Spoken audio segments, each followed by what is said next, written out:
Les titres. En Belgique, la rentrée des classes, c'est jeudi 1er septembre. L'actualité internationale nous mènera au Gabon, où il y a eu des scènes de violence après l'annonce des résultats de l'élection présidentielle. En Tunisie, les premiers jours agités pour le nouveau Premier ministre Youssef Chahed.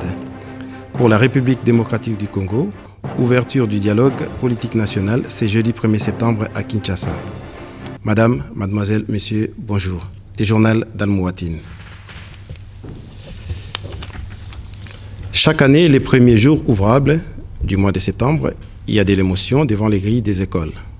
Les larmes des écoliers en deuil des vacances, avec eux, des parents souvent inquiets. Cette année, tout s'est déroulé dans les meilleures conditions, à l'exception des 138 élèves des premières secondaires qui n'avaient pas encore trouvé d'école. Ces jeunes n'ont pas réussi à trouver une place dans l'une des écoles de leur choix, et ce, malgré la dizaine de possibilités qui leur a été proposées dans le cadre de la procédure en vigueur en Fédération française, à savoir les décrets inscription.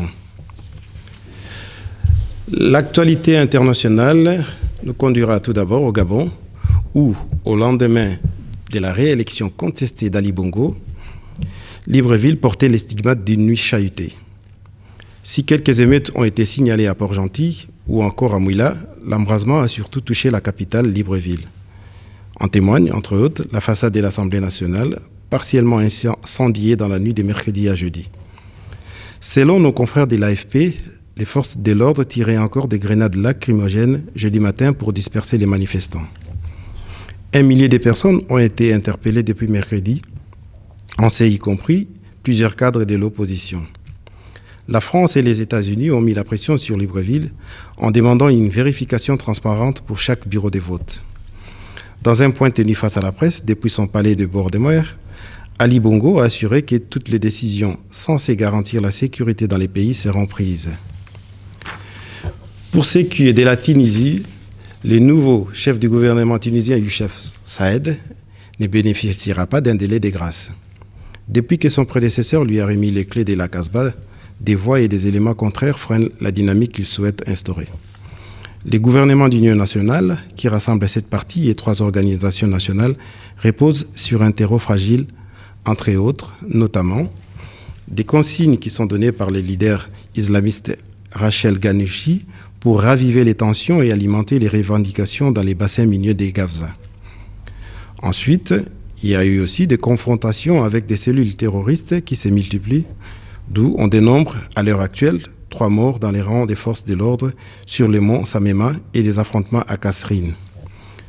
Mais pour l'instant, les premiers ministres mettent en place ces équipes sans réagir aux attaques des uns et des autres, avec pour première responsabilité le sauvetage du pays et une obligation des résultats. Ensuite, nous allons aborder la République démocratique du Congo sous la supervision du facilitateur de l'Union africaine, le Togolais Edem Kodjo. Les travaux du dialogue national initiés par le président Joseph Kabila pour sortir la République démocratique du Congo de la crise électorale ont débuté ce jeudi à Kinshasa pour une période de 2 semaines.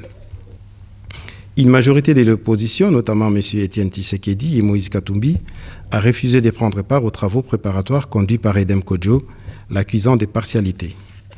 M. Etienne Tshisekedi, opposant historique, a déposé sa propre feuille de route datée du 29 août 2016 à l'Union africaine, avec comme condition le départ du président Kabila à la fin de son mandat et la révocation du facilitateur. Nous allons aborder notre page sportive.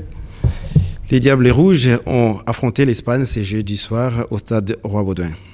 Il s'agissait du premier match de Roberto Martinez à la tête de l'équipe nationale belge, lesquels s'est soldé par une cuisante défaite de 0-2. Voici les prévisions météorologiques de la semaine. Sur ce, je vous remercie pour votre fidélité et vous fixe rendez-vous la semaine prochaine. Au revoir, merci.